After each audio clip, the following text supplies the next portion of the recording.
Starting off on my extreme right is Melissa Opreti, Asia Director for the Center for Reproductive Rights and a human rights lawyer.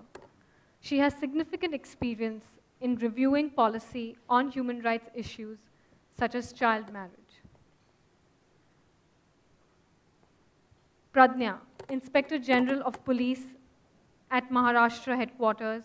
Pradnya has served in the CBI as well as the Mumbai police, controlling human trafficking in the city. On my left, Flavia Agnes, one of the pioneers of the women's movement. Flavia is the co-founder of non-profit Majlis, an organization that provides quality legal services and secures the lives of thousands of battered women. And to my extreme left, Jamshed Mistry, counsel in the Supreme Court of India. He's routinely asked to be on various government committees and commissions, including the Planning Commission and the Law Commission. I will not get into too much detail because you do have their profiles in your speaker bios and get right into the thick of discussion. So I'd like to start off with you, Flavia. Could you tell us briefly about your personal story and your journey in addressing this issue? And what is the role that the police and the judiciary played in that? My struggle was a long time ago, and this book, in a way, written in 1984, captures this entire struggle of a middle-class woman facing domestic violence with 3 children and having nowhere to go. And what do you go through in the process? Now, in those days, domestic violence was never talked about. Nobody used to hear about domestic violence. And there were lots of myths shouting domestic violence. For instance, Christian women were not entitled to divorce on the ground of cruelty at the time. And until 2001, I mean only in 2001 the law got changed. There's always, even among my parents or women's movement, there's this misconception that domestic violence happens only in the slums, or the husband must be an alcoholic, or a good-for-nothing creature, or there should be a mother-in-law problem and dowry demand. In fact, the buzzword in those days was dowry death, dowry harassment. So if I said none of these are the factors, and my husband is highly competent and holding a very prestigious job, etc., as a company secretary, then people would think something's wrong with me. Like, what's wrong with you? Then you must be doing something. So for a long time, to accept that nothing is wrong with me and that I need help, I need support to come out of this situation, it took about 13 years. And I only did this for the sake of my children when I realized the impact that domestic violence was having on them. So there was an incident when my hand was fractured, and I used to go to a priest for counseling, and he said, why didn't you file a complaint? Why didn't you go to the hospital, from there go to the hospital? And when the X-ray was taken, it was a fracture. I went to the police and registered a case, and even the policemen were shocked to see a middle-class woman at the police station, and anyway they recorded a non-cognizable offense. When I went home and my husband realized I'd filed, he threatened me that immediately you withdraw the complaint or I'll throw you out of the house. And if you have no support, then even a police complaint doesn't add up to anything at all. It took me years to get out of the situation, and legally we had very little options. Even a divorce option was not available. So after 13 years, in 1980, when the women's movement started, I joined the movement not because of my own issue, but because of the anti-rape campaign. I thought something to do, I should meet other women, otherwise I thought I was going mad. So in order to retain my sanity, I joined. And then around the time I wrote this book to give people an idea that what is domestic violence? What do we mean by violence? Because at that time a girl was raped in Turbe, which is like that term very far from Bombay. Now it's not doesn't seem so far. And when I used to go there and we said we should start something over there. And my first thing was, shouldn't we start something over here? Because there are hundreds and thousands of women who just need to speak to someone, otherwise they'll commit suicide. So can we start something? So my first effort was to start a small organization which is support work called Women's Center. Then after some years, you realize that this is no use, then you do something more. Meanwhile, I educated myself, I became a graduate, I did my law.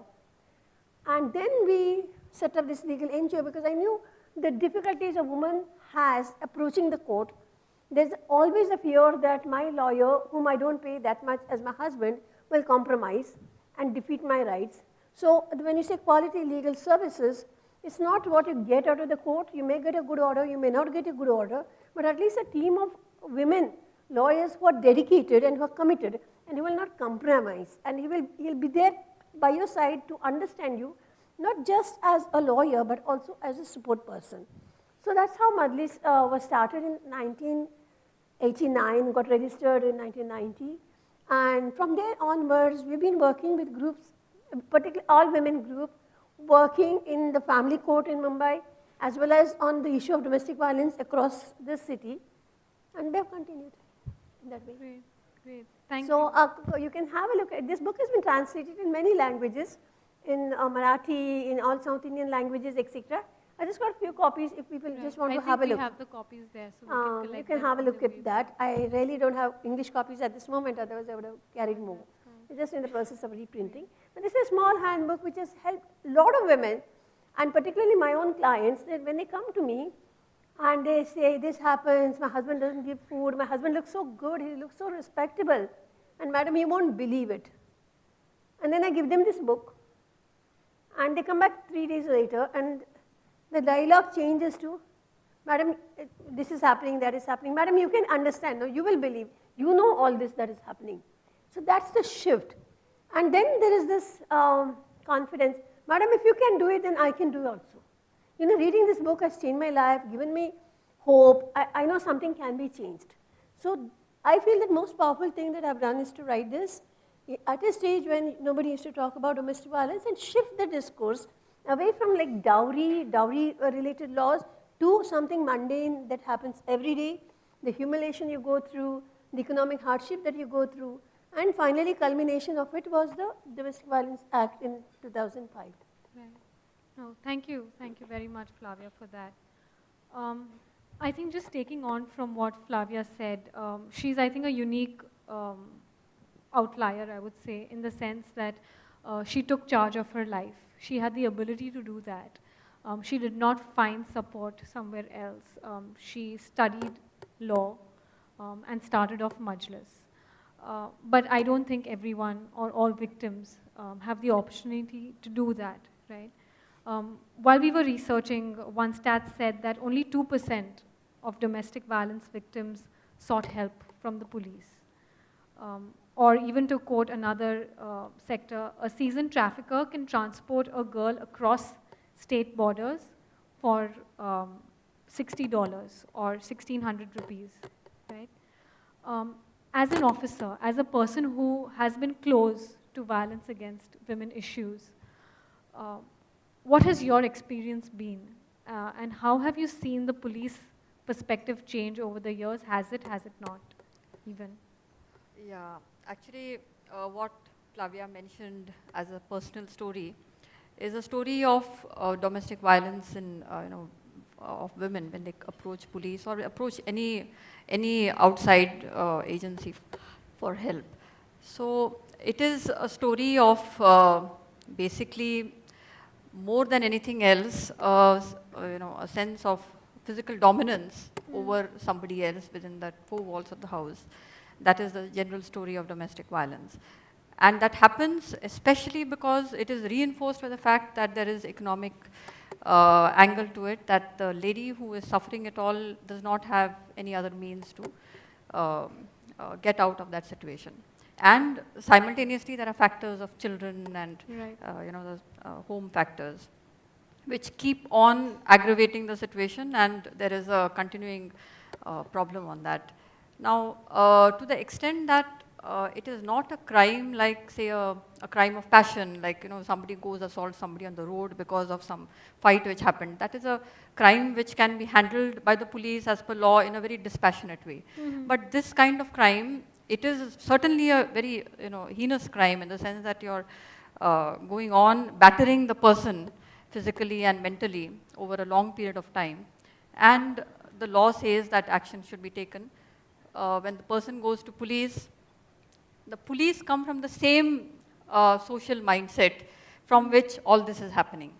Okay, and if you're asking me, the response of the police and whether the training of police and all should make a difference into this mindset, I find that it really is not making any difference into this mindset because of the fact that the social milieu is like that. Okay. Mm-hmm. So training can make a dent into it, but it cannot make a very, very big impact into it. You can go on training police about having attitudes of of sympathy, of having a legal view on those things and all that, but the practice is always something else. Now, when you want to really find a way out of getting this into some kind of a solution mode as far as the police is concerned, it is a problem not merely of women complainants coming to police. It is a problem of any complainant coming to police. Mm-hmm. It's an attitude problem that the police here, I am from the department and you would look at me as though I'm criticizing my department, but it's a reality that the police is not really concerned with the public as a complainant. Okay, now why would you say that is happening? The entire thing rests on the fact that the incentives for police to look at people as complainants, to look at women victims as complainants, which need to be tackled in the framework of the law, is not towards people's accountability. The accountabilities are towards the political system, the accountabilities are towards the own hierarchy, okay, for which they depend on promotions, for which the political hierarchy for transfers. So people are not on the radar as far as accountability is concerned. Right. So especially when you're looking at women's problems, this becomes even more exaggerated. It's a social concern. It is not, as I said initially, not a crime of passion or not a property offense, which can be looked at extremely logically and away from emotions. This is something else. So this gets exaggerated. The same attitude of police of indifference gets exaggerated in a scenario like this. There are solutions which we can look at, but there has to be, the entire framework of those solutions has to be towards making police more accountable towards the people, right, including the women complainants. And how do you do that? How do you do that? Now, that is an interesting question. How do you do that? So I had to look at, what happens in many countries abroad. I had one interesting reading of something called crime victimization surveys, which take place in many countries abroad. Basically, these are surveys mapping people's experience of crime, okay, the public experiencing crime. Mm-hmm. Now, in India, we largely depend or fully depend on gauging the extent of crime only on police statistics, okay, which is minimized. People coming to police stations not necessarily get their crimes registered at FIRs, including crimes against women, which are very massively minimized. Now, if we need some other parameter which can gauge what is really happening in society. And I felt this crime victimization surveys which take place, I've seen some reports of US and Hong Kong and Australia. They do these things wherein, what is the reality on a scenario? What is the reality on a crime, say, crime against women? What is the reality out there? Is taken from these public surveys. You have say a figure like you have a 20 crime recorded against, about violence against women in your police stations, but this public survey, if it shows that the crime is actually 100, okay? So there is a minimization. The hierarchy of the police who constantly tell the police station, look, don't minimize crime, record crime, but really nothing happens there. Then the incentive comes in for the police station to reduce these gaps in subsequent surveys, right, okay? So these kind of incentives need to be put in place where police, just telling them record crime and be sensitive to women is not going to make much difference in the longer term. Right. I think these kind of ways in which you can align the incentives towards doing the right thing, towards increasing accountability, I Right, think that may right, help. right. So I'd like you to hold that thought, Yeah. particularly because it's interesting that you talk about that there shouldn't be just one parameter, but there should be a number of other parameters or surveys that should be able to give one a complete picture of what's actually the reality, which will then lead into incentivizing the police to bringing that crime down, right? So I'd like to like you to hold on to that thought while I go to Jamshed. Um, Flavia alluded to the women's movement in the 70s and 80s, which have enabled some really strong laws, right? So the PWDVA, which is really the Anti-Domestic Violence Act, is globally known to be a pioneering act, right, on paper. So as a lawyer, in your opinion, how easy or how difficult do we make it for a violated woman, right? It is anyway difficult for any citizen to access law. How difficult or easy do we make it for a violated woman to access this law? And what is the role of law given that we have mindsets of police which are patriarchal, right? So we often have police judging these cases themselves. So if a woman goes in, um, they tend to give out judgments saying that this is a very trivial issue, why don't you go back and sort it out, Sure. right? So what do you see the role of judiciary? I was very interested in fact, what was stated in the report, where they say that it has gone up, the awareness has gone up almost 5 times, if that's what I heard. I mean, you have to take two scenarios into account. We have the women in an urban scenario, and then we have the rest of India, which is completely rural. See, the lack of availability of awareness and the fact that most of these crimes sometime against women do happen with the connivance or the conjunction with family members just makes it all that more difficult. It's the fact of the matter is that yes, people are more aware today, with computerization, with globalization. You know that yes, there has been an issue, and what do I do? So who do you actually go to? I'll give you a very fine example of someone, who happened to be, ultimately a client of mine, and she had a very, very serious, very well-educated person again, someone who said that nobody was willing to believe that there was such an issue, there was such a problem. And she didn't know initially whom to confide. She said, should I confide in my family? They said, no, if I do that, then as the trailer said, they asked her typically to go back. Then what do I do? Which police station do I go to? And should I go to a police station or should I approach an NGO? That was the second question. And then finally, the question was, what about the law? Should I read it up on my own? And what is available online? So, and the other thing that I think we really need to touch upon, and which we've kind of missed, is that please remember that is the time when the lady is undergoing complete stress. I mean, some of them have post-traumatic stress disorders, undergoing such situations. So she needs help instantly. What then typically happens is then you go to a police station. Yes, now the law says that there must be a lady officer who has to record your statement. By the time she goes there, she records it. Most of them are extremely busy and all sorts of other duty. They get, by the time it is actually recorded, it is, you're called to the police station 15, 20 times. And that whole process starts. Then there's the question of, can I actually mention it? How does it affect my day-to-day life? It becomes a very, very serious problem. And then the Domestic Violence Act today, as Flavia will also agree, is considered a quasi civil process. It's not even criminal in its. I'm sorry, but can you explain what you mean by it's a quasi-civil process? Means understanding. I'm Yes. sorry, we use Latin terms No, very often. but in civil, court. what do you mean by a civil lawyer? In the sense, we have, I mean, very, very broadly, we have the Criminal Procedure Code. I mean, certain, if it's a crime against women, then that's one area which is dealt with, the courts that deal with criminal matters.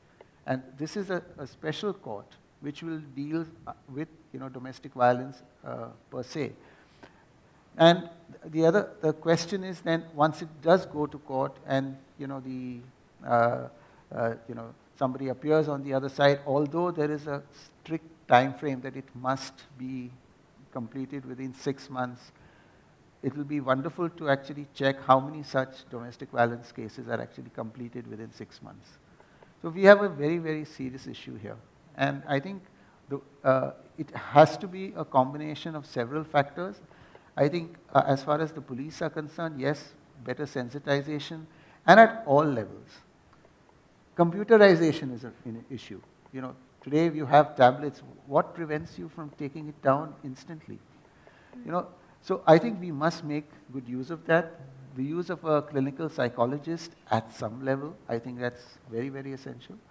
And the other thing is that why don't we borrow, good practices that are prevalent in other countries? I mean, why are we shying away from that? Somehow in India we shy away from these practices. So I think this is something that really needs to be done. And let's follow a very, very strict timetable. I'm sure that any matter can actually be decided in a particular time frame. Right. No, it's great that you talk about this time frame. It's confusing. Sure. I just want to clarify this act and the confusion there. It's not just quasi-civil or quasi-criminal. We have a criminal law where cruelty against wives is an offense and dealt with quite stringently. That's called Section 498A. And there is 3 years punishment but immediate arrest, etc. Now that law has got a lot of badnaam, so to say, that women are misusing it. The minute women use it, we think they are misusing it. Though the number of cases there are very insignificant, and compared to the population of India, it just doesn't matter compared to the statistics which say how many women are actually getting beaten. The second one, the Domestic Violence Act, is a civil law for remedies, because the criminal law only provided punishment. But many times women did not want punishment, they wanted their certain rights to be protected. That is their right to maintenance, right to shelter, right to protection from like ouster injunction, what is called in some countries, that a husband will not beat her, will allow her to stay. So these are civil remedies. But the location is the magistrate court. But this case doesn't originate in a police station. The government has set up a certain machinery, or supposed to have set up a certain machinery, which is called protection officers. And the act itself has very simplified formats. So the protection officer can just tick mark what the woman is saying, what is her grievance and what does she want, and put it in the magistrate court without the help of the lawyer. The whole idea here was that she doesn't need to have a lawyer and she doesn't need to go to a police in case a woman is scared of going to police. And when a case like this comes to the police station, the police must also refer the case to the protection officer. This is about the act en message. I just want to say one comment on your entire presentation, and all the time we talk. That act defines domestic violence very broadly. Physical violence, emotional violence, abuses, all of that, sexual violence, and economic violence. That means not giving money or harassing of money, all of that would be violence. And yet, our entire framework in all of us, when we say domestic violence, we want to see bruises. We're still onto the physical terms of domestic violence. And same thing happens in the court also. We don't look at domestic violence broader than what we used to do under 498A or under the IPC sections of assault. So now we need to understand what is domestic violence, what is the capacity of the protection officer to understand what is domestic violence, what is the capacity of the magistrate to understand what is domestic violence. Only then they will not accuse women of filing false cases. Because the act at one level is very broad, but the social conditioning still remains at the same level. Or if she doesn't have marks, if her bones are not broken, if her eye is not black, she's not really a victim of domestic violence. And if it is abuse, she must have abused him, he must have abused it, it's on par. Both are equal. And why is this woman coming to court? So unless we change those parameters and see that what does this woman want? Domestic Violence Act is a relief-oriented act. It has to give something to the woman that she needs protection, she needs maintenance, she needs a children's custody. So it is a civil remedy. That's why we call it civil remedy. Right. Thank you, Flavia. Jamshid, just to continue your string of thought, you spoke about judiciary and that time frame that is required to solve that case. Could you talk a little bit about the challenges that the judiciary faces based on, say, the police not having enough evidence or the police treating the case lightly, right? Because that is the starting point where you need to build up evidence so that you can have a foolproof case. Sure. Is that a deterrent for No, justice? I think that's been a huge sort of debate in India about judiciary. They say justice delayed is justice denied, as broad as it can get. Yes, pendency is a big problem.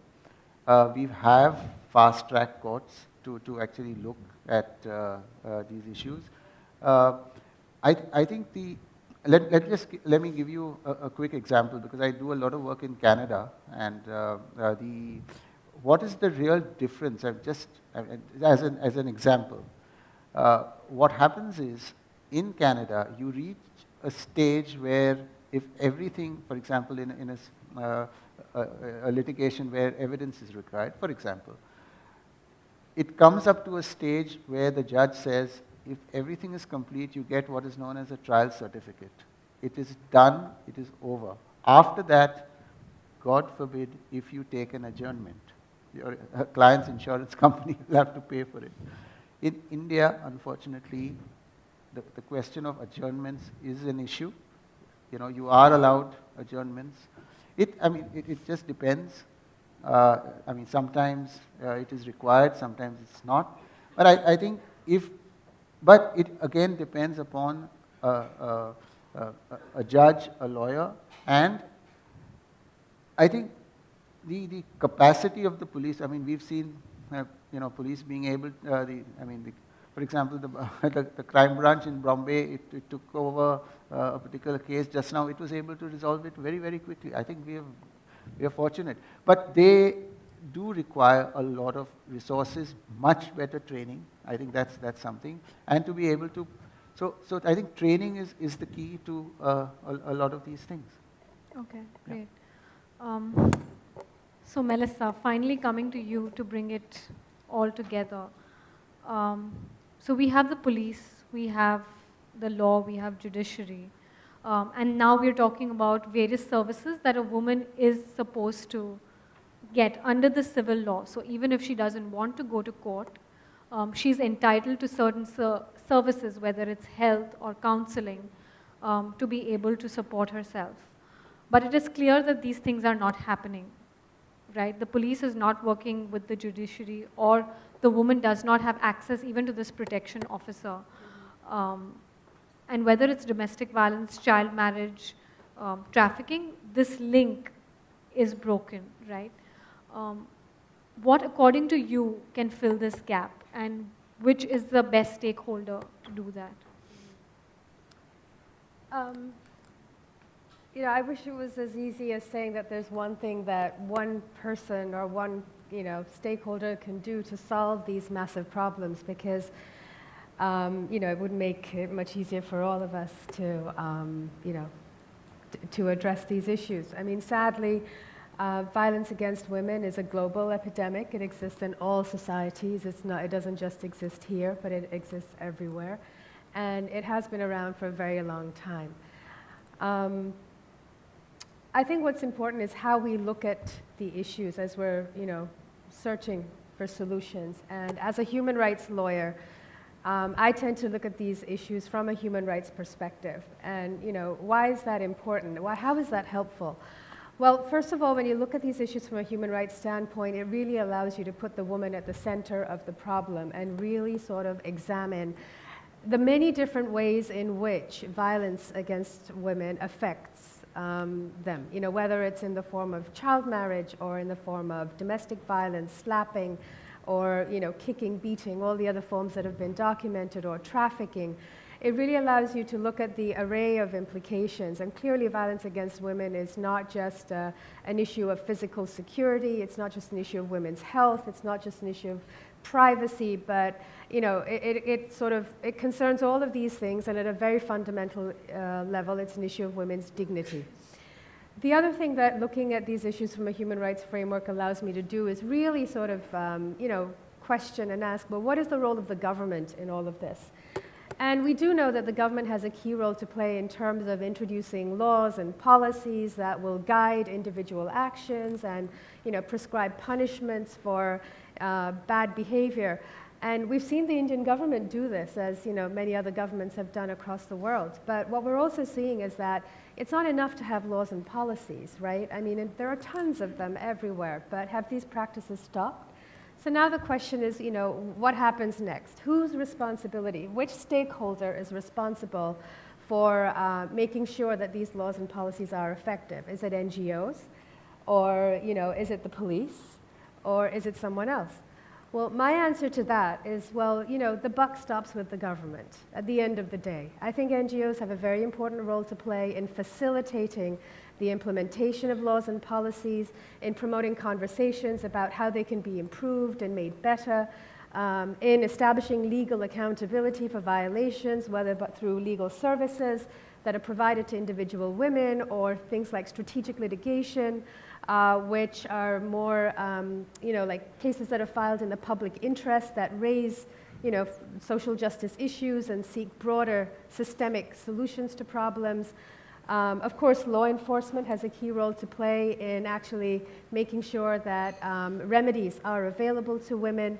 But at the end of the day, whose job is it to coordinate all of this, to take steps that are meaningful and that are effective and that actually result in the problems being solved? It really is the government. And whether we look at, when we look at these issues, whether it's child marriage in India or domestic violence, or even maternal mortality, which is also a form of violence against women, because women shouldn't normally be dying during pregnancy and childbirth. And when you think about the nature of the experience, it really is, it does amount to cruel, inhuman, and degrading treatment to, when women are put in situations where, they're denied access to maternal health care, or even being forced to continue an unintended pregnancy to term, being put at risk of, becoming pregnant, when you don't want to, and then being forced to continue it to term because you don't have access to safe abortion services, even in a country where it's legal. In India, for example, that is also a form of violence against women. So,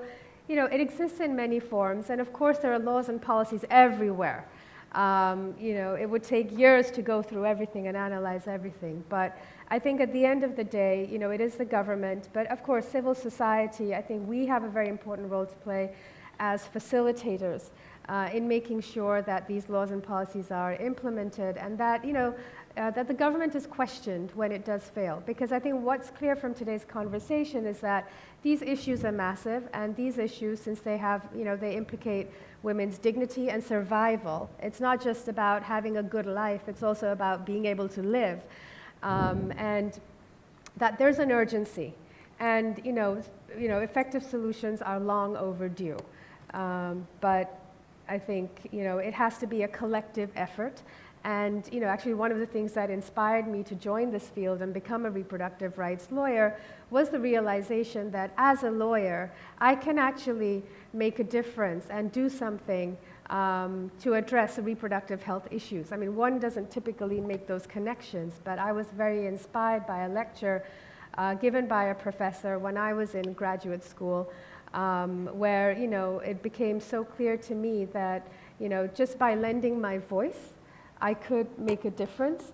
And I think that's what all of us need to recognize, that, each and every one of us can play a role, whether it's by lending our voice or lending our resources, lending our time, that, if we work collectively, then we can, address some of these problems.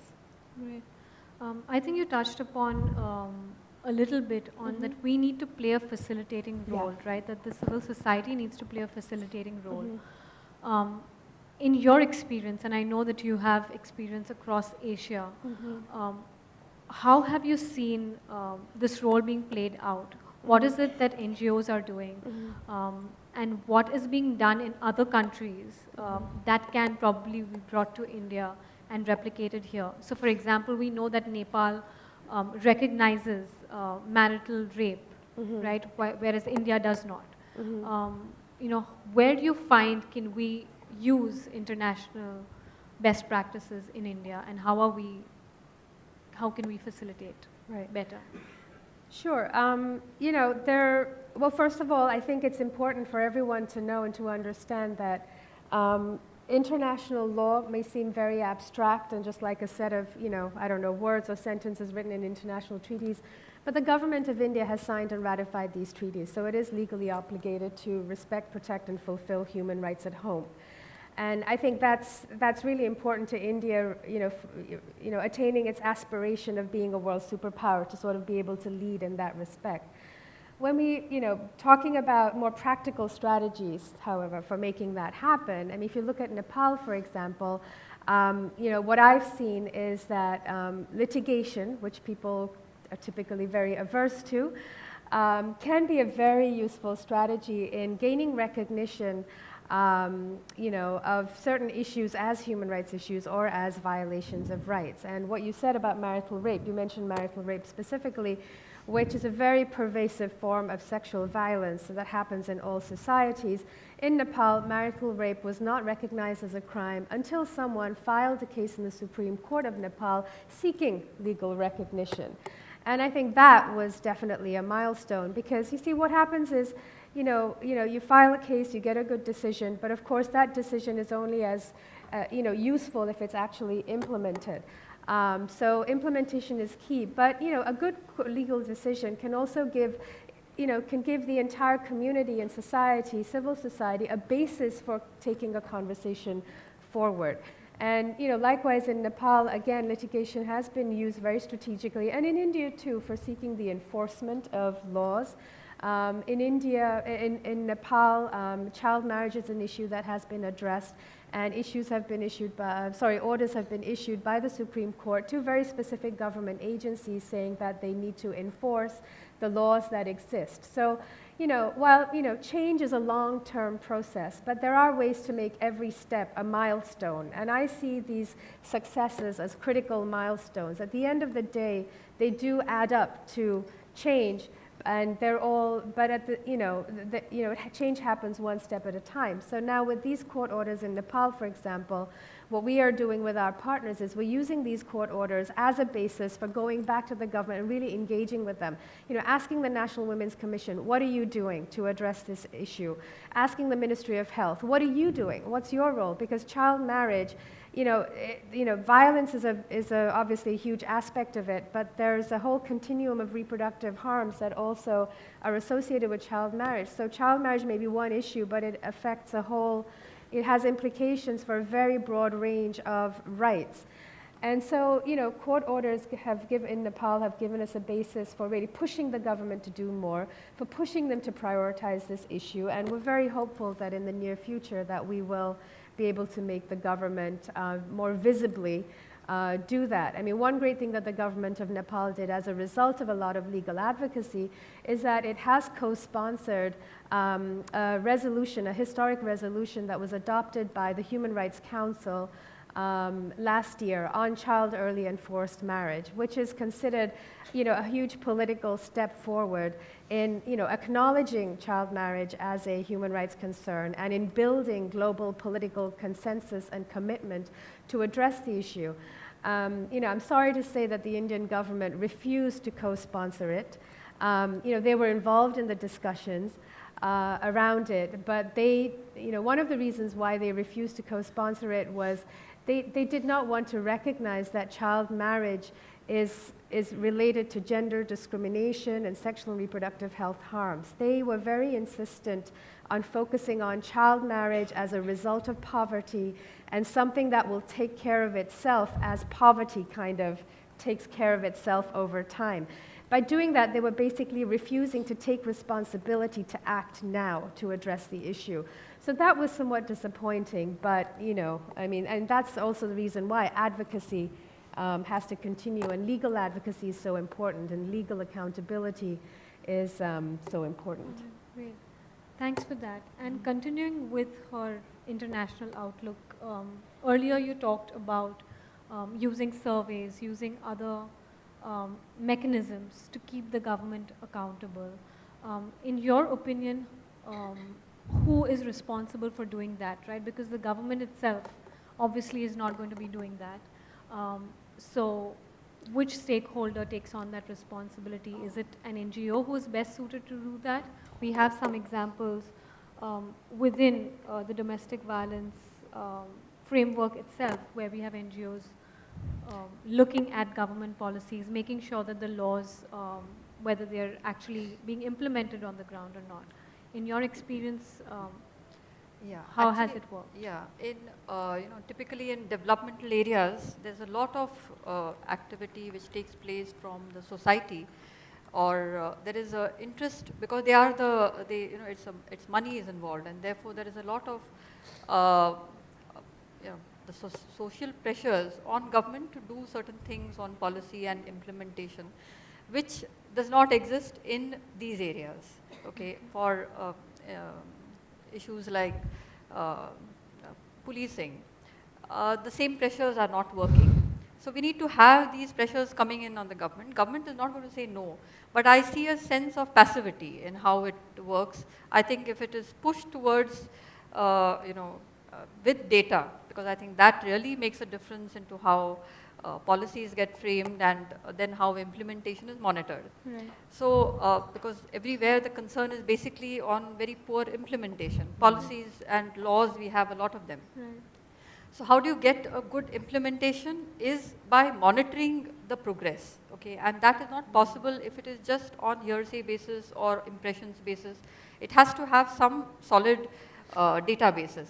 So I think, so this was my point, that it would be worthwhile to bring in this accountability mechanism in policing and related areas by doing this activity either from the NGO side. That is a very good thing, because the data is out in public and saying that these are your performances on this is not good. Right. But to me, ideally it should be done by the government, and it monitors its progress. Okay, 15 minutes up, she says. Right. No, thank you for that. But just moving on a little bit, this side of the panel seems to be more around, let's make the government more accountable. The buck stops with the government. But right now it really doesn't, right? And it will take a long time before it does. So what do you see the role of an NGO right now?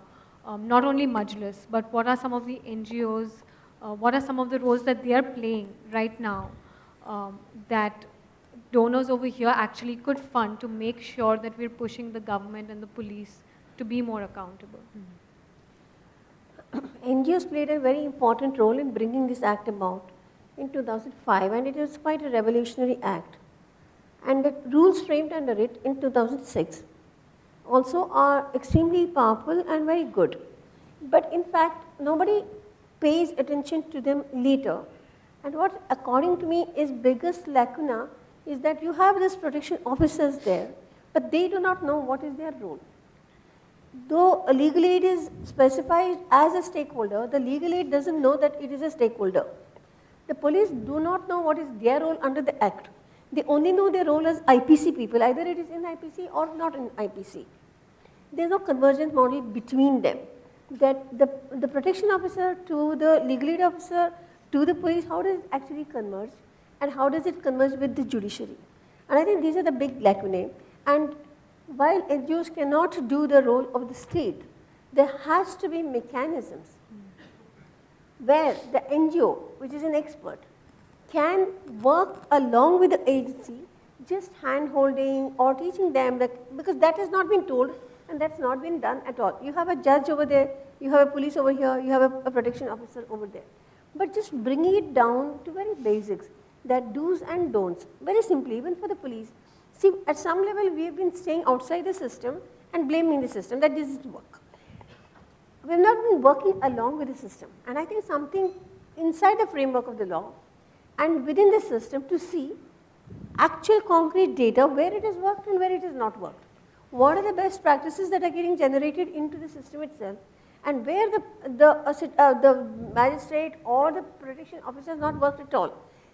Today we are working in the commissionerate office in Pune, and we are monitoring the data that's coming from all the districts of what cases get filed. Today there are no systems, there are no MI system, there's no monitoring systems at all. And the data is manually computed, it's very difficult to track that. Even so, there's hardly any system to put there that what should be the register, what should the columns be, there's nothing like that. So we feel that this is a very important area of intervention, that what is the judiciary supposed to do, what is the protection officer supposed to do. I think this area, if we really work on it, will be really good. But I just want to show you this report. This is on the rape victim support group, where there's so many stakeholders like the prosecutor, the judge, the police, etc. Nobody has ever spoken to each other at all. And this was a stakeholder meeting where we got all of them, the top brass, to speak to each other. So what does the judiciary face from the prosecution? What does the prosecution feel from the police? Where are the gaps? And we're following up this practice so that at least they know what are the lapses within the system for the other agency. So that it is like at least somewhere communication starts. We never had a convergence model before, though the laws envisaged a convergence model. Absolutely. So now we're saying that the law is in place, it asks for convergence, but there is not, and non-profits across the spectrum, whether they're Majlis or not, are trying to build the capacity of these various stakeholders to come together to actually just implement what the Act says anyway should be done. Great. So I think just concluding thoughts, because we're running out of time. We have a room full of potential funders over here. What would be your ask from them? What is the role of philanthropy, and what are, say, the top one thing, if you had to tell them to do, what would you ask them to fund? Well, the theme of today's discussion is violence against women, and I think everyone in this room agrees that at the core, violence against women is a legal issue. It has many dimensions, but there's no getting around the law or avoiding the law in sort of trying to address this massive problem. So from my point of view as a human rights advocate, and I think as a lot of studies show, there is an urgent need to really recognize this issue as a human rights concern. And doing that means really supporting legal accountability strategies. We know that there are millions of laws and policies on the books, but they're not going to mean anything. They're not going to be of any use to women unless women are able to use them, unless they are operationalized. So I think legal accountability strategies, which may range from documenting violations, exposing them, filing cases, broad public interest cases, as well as doing legal advocacy with a range of legal entities and mechanisms, both at the national level as well as international level, is really critical to having any kind of impact and really raising the profile of these issues as social justice issues. Great, thank you. Pradnya? Yeah, taking forward from what Melissa said, actually, making the government more accountable through these ways is one thing. But second, very important thing, I think, is also, what Flavia mentioned in the beginning, the support group structures for the affected women at local levels, which are not, it should not be part of government, because then it becomes very bureaucratic. It should be a non-governmental activity, which then becomes a pressure group on government to act also. So I think that is very, very critical as a very short-term and immediate acting measure. But long-term, it should be on the basis of making the government more accountable. Right. Flavia? I have said my points, actually. I mean, what you said. One thing that you would want them to... No, one thing is this accountability systems have to be in place, a convergence model have to be built up, and capacity building has to be integrated into the system, and today it's not there. And I think that's a very important measure, and I think many times we have failed because we have not looked at it, and we continually say the laws are not working, and we think the judges are not sensitive, police are not sensitive. And according to me, we should discard the word sensitive, and we should come more to accountability. Because the law is very clear, are you following the law or are you not following the law? Because sensitivity goes into anything at random. Right, so making it less ambiguous. And it's accountability. Are you doing what the law is telling you to do? And I think that's where our efforts must be, and we should strengthen those systems. Absolutely. Jamshed, Yeah. last thoughts? I mean, last but not the least, I think when when the court appoints you in what is known as an amicus appointment, uh, one thing that you suddenly realize is that, like, oh my gosh, we have 20 respondents on the other side, and I don't have any money. What do I do? So I think that's one. A lot of work, a lot of issues in courts today, uh, where you have an individual or someone who actually comes forward to fight litigation, finds that at some point of time his money dries out, and I think that's really where they must take a look. I'm not saying that other stakeholders in the process don't. Of course they do. But I think that's one. The second thing is also on awareness and education. I think that is extremely important. That's where funding must come there, because it's very interesting. You're fighting a system. You're fighting a mindset, and for that, as much good money that comes in for something like this would be, I think, more is less. That's the Right. situation today. Great. With that, I think we will close this session and open up for a Q&A. I saw a hand go up there. Just a few instructions.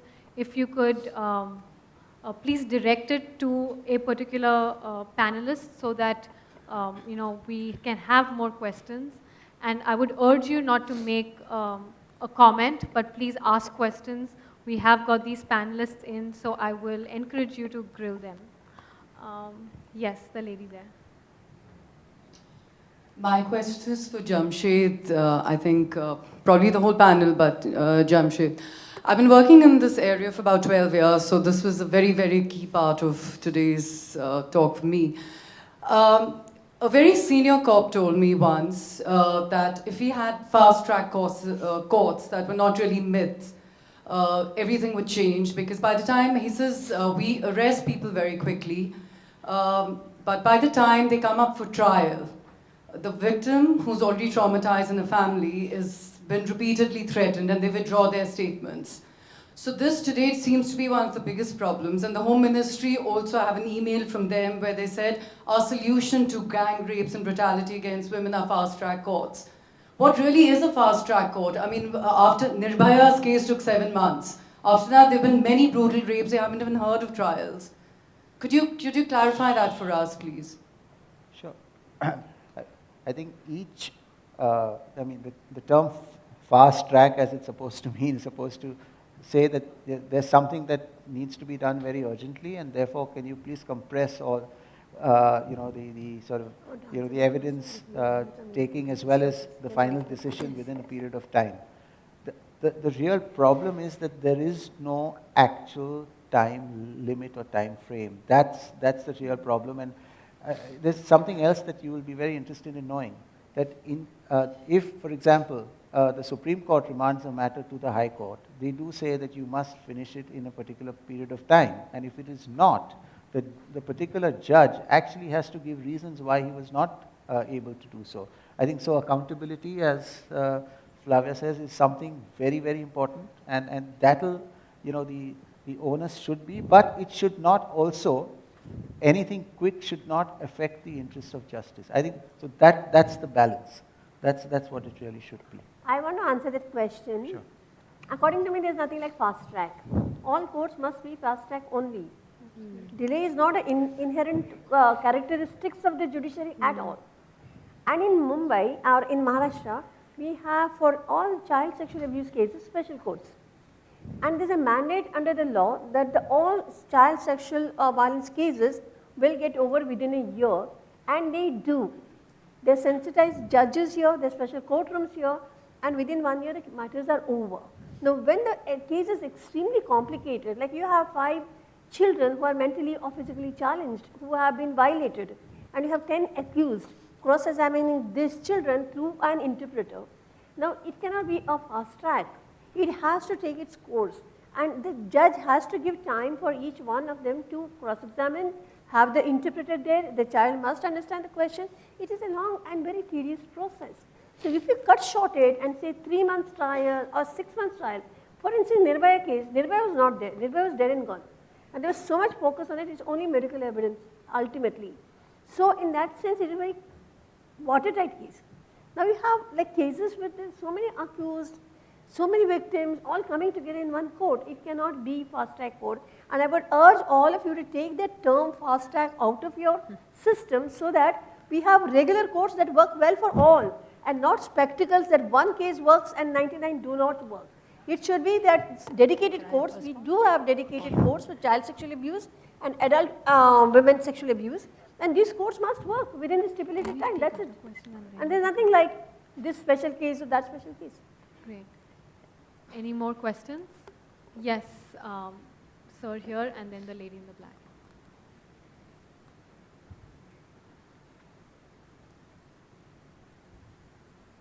Yes, Sunil.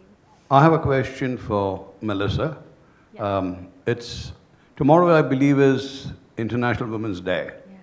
And I was wondering what message you could suggest we could send out in terms of a specific web link or any way that a viral email can be generated so that all of us in the room, if I may venture to suggest this, could send mails out to as many people as we can to alert the world or to people, to our worlds, people in our worlds to this issue that we are trying to address here. And especially within Muktangan, which I represent and I'm a managing trustee of it, I'd like to at least share this message with the 3,000 and odd women that we have contact with in our organization. Okay. So he works, he has founded a non-profit called Muktangan, and he wants to know what message would you want anyone in this room as a person of influence to send out to the women they know on International Women's Day tomorrow? Well, thank you for that question. You know, I think something like even, you know, stand up for women's rights now can be a very powerful message with an emphasis on the now, because I think, you know, there is an urgency, and I think the key to sort of, you know, what we want governments to do the most, what we want, and not just governments. I mean, you know, what I said earlier about how the buck stops with the governments doesn't mean that other people have no role in all of this. But I think what's really important is that it has to be on everyone's radar now to do something, to come together, to act now, because, you know, the solutions are long overdue. And, you know, the more we wait, it just, you know, it's just something that will, you know, continue and will fester. It's not going to go away by ignoring it, you know, like the Indian government likes to think, oh, with poverty, child marriage will end by itself. It's not that kind of, you know, we're confronted by something that's much more profound and, you know, is really serious and is really urgent. So something as, I think, short as that, but you know, that conveys the idea that, you know, it's important to stand up, that everyone needs to stand up for women's rights and dignity now can be a good message. Great. And the last question, the lady in the black. Yeah, hi, my name's Aparna. I just had a question for the panel, whoever wants to answer, is to what extent do you actually think that economic empowerment kind of goes towards solving these issues? I mean, it sounds like a very basic and broad question because we've heard both things, right? That obviously that economic inequality becomes a reason for the violence between man and woman, and at the same time, people from different higher economic strata are also subject to it. So generally, as a kind of plan going forward, I mean, how have you found women who are more economically empowered to be able to deal with this better? Right. I think I'll direct that to Flavia, since she does engage with women from all strata of society. Yeah, if you have it doesn't matter which class of society you come from. For many women, the class is an acquired class of the husband. Independently, they do not have any class, and if the husband stops supporting them, they become without class. So I would categorize the women who are earning and have an independent income and the women who do not have. But if you belong to the upper strata and if you don't have an income and you're totally dependent upon husband, then you're very scared to move out because your economic standard will get lowered. But if you are a woman who's earning and still you're facing humiliation, you have more options to walk out because at least you have a basic income to support yourself. Now these are very important questions. And if you're a poor woman and you're earning, you have better options than if you're a woman who is not earning. So I would think economic independence is very vital.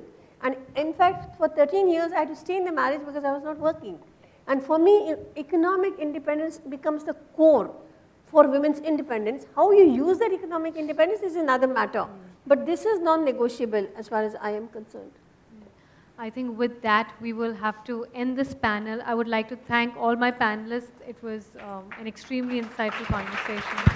And thank you for being a wonderful audience.